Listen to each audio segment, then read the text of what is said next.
Saya mau tanya tentang ruqyah. Saya sudah ngikuti ruqyah 4 kali, tapi sampai sekarang belum bisa keluar juga jinnya. Nanti pergi ke Pekanbaru, mana tahu hari libur, di belakang Hotel Premier ada Masjid Al-Falah. Ini nomornya, catat. Mana tahu ke Pekanbaru. Mungkin sama Ustadz ini jin itu tak takut, yang ini dia takut. Catat nomornya. Ketua Asosiasi Ruqyah Indonesia Provinsi Riau Daratan. Namanya Ustadz Saifullah. 0812 768 9119. 0812 768 9119. Kalau emergensi 911. Kalau diganggu hantu 119. Datang ke sana. Jadi tak salah kita coba. Kalau siang namanya Ustadz Saifullah, kalau malam namanya Ustadz Zafrullah, di masjid yang sama. Mana tahu kebetulan ke Pekanbaru malam, datang ke masjid yang sama, namanya Ustadz Zafrullah. Ada orang 7 tahun nikah tak punya anak, diruqyah sama Ustadz Zafrullah, punya anak. Pas ditanya kenapa, rupanya ada jin yang menghalangi pertemuan antara sperma dengan sel telur, dihalanginya sehingga tak jumpa. Jangan. Dibacakan usir. Kata Ustadz Saifullah, ada pula bencong LGBT di ruqyah sehat. Ternyata yang masuk tuh jin bencong. Jadi saya tanya, Ustadz, jadi ada jin tuh bencong? Ada, kata dia. Itulah yang dimasuk ke dalam. Nah, itu.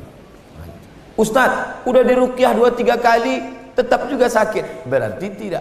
Pemarah. Laki saya ini pemarah, Ustadz. Sudah di ruqyah 5 kali tak juga hilang marahnya. Berarti tak salah jin. Memang dia pengamuk. Makanya kadang kita kasihan juga sama jin nih. Sikit-sikit salah dia. Sikit-sikit salah dia. Aku tak selamanya salah, kata jin. Ustadz, ayat yang dibacanya kan ayat kursi. Coba saya dengar yang dibacanya itu ayat kursi. Kenapa kita yang baca, kenapa jin itu tak keluar?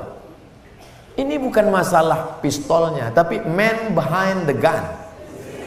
Orang yang punya pistol. Kita bacakan Allahu la ilaha illal qayyum la ta'khudhuhu sinatun wa la nawm lahu ma, tak mau dia keluar, malah ketawa jin. Ditanya, jin, kenapa kau tak mau keluar? Sesama hantu di dalam saling mengusir. Hantu ngusir hantu, mana mau? Yang membaca itu ulahnya 11-12 macam hantu. Apa hukum suami menyembunyikan uang gajinya? Kadang memberi istri sikit, padahal gajinya besar. Berapa tadi hak ibu? Ingat, berapa hak ibu tadi? Makan, pakai, tempat tinggal, pendidikan, perhatian. Kalau kurang, maka laki-laki ini dituntut di hadapan Allah Subhanahu wa taala. Hai laki-laki yang gajinya banyak tapi mengasihi bini sikit, maka ingat 5 ini mesti kau tunaikan. Alhamdulillah Ustaz Somad, dulu selama ini abang tuh cuma 100.000 lah dikasihnya. Setelah mendengar ceramah Ustaz tadi malam, bertambah berapa? 110. Tambahlah. Nabi sedang duduk. Nabi duduk-duduk di bukit Sofa. Datang seorang perempuan namanya Hindun. Apa kata dia? Ya Rasulullah, inna Aba Sufyan rajulun sahih. Suamiku itu orangnya pelit. Boleh tak aku ambil duitnya untuk makan anak-anakku? Kata Nabi, ambillah. Itu dalil boleh mengambil duit laki yang pelit. Tapi kalau kurang, kalau udah cukup jangan ambil lagi. Saya tak tanggung jawab. Nanti dia ambilnya semua. Pas ditanya, kenapa kau ambil? Kata Ustaz Somad tadi malam. Misalnya standar di sini sebulan 3 juta.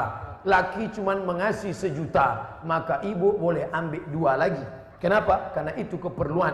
Begitu dalam riwayat tentang Hindun mengadu Abu Sufyan rajulun syahid, pelit. Saya ingin bertanya Ustaz, bagaimana Islam memandang seorang yang mengagumi, mencintai pasangan orang lain?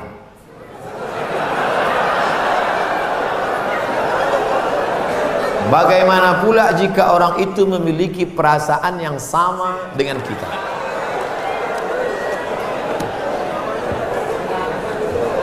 Hidup ini ada pilihan, ada keterpaksaan. Hidup ini ada pilihan, ada keterpaksaan. Saya mau ceramah antara duduk dan berdiri. Pilihan atau keterpaksaan? Pilihan. Ustadz mau duduk atau berdiri? Saya pilih berdiri. Kenapa Ustadz pilih berdiri? Menunjukkan bahwa saya masih muda, masih sehat. Antara minum atau tidak minum, pilihan atau keterpaksaan? Pilihan. Minum atau tidak terserah saya. Mau saya minum, mau tidak, itu pilihan saya. Nah, masalah cinta, cinta itu pilihan atau keterpaksaan? Cinta tidak pilihan, cinta adalah keterpaksaan. Oleh sebab itu maka kadang kita tengok orang ganteng bininya buruk. Kenapa? Terpaksa. Cinta tak bisa memilih. Ketika dia rasional, dia tidak cinta. Maka ketika kita senang dengan orang, kadang kita pun tak tahu alasannya. Kenapa kita tiba-tiba senang dengan orang? Nah, cinta tidak bisa memilih. Ketika kita suka dengan orang, apakah kita berdosa? Tidak. Karena rasa itu ada tumbuh di dalam. Suka tidak berdosa. Ketika dia berubah menjadi action, baru berdosa. Suka kita dengan orang, tak dosa. Tapi ketika kita dekati, minta nomor HP-nya, baru dosa. Lalu cinta itu apa? Cinta kepada anak gadis orang belum menikah, kita bisa nikahi dia. Yang jadi masalah bagaimana kalau cinta sama bini orang? Oleh sebab itu maka rasa itu mesti dibuang, karena dia adalah bagian dari ujian. Ujian. Jangan dipeturutkan. Dipeturutkan, didekati, apalagi sekantor. Witing trisno jalaran suko kulino. Kita tumbuh hanya sering kena. Berawal dari 6. Pertama, nazratun, pandangan. Setelah lama memandang, fabtisamun, senyum. Setelah senyum, fasalamun, selamat pagi, good morning. Setelah salam, fakalamun, kerja di mana? Di BP, sekantor ya.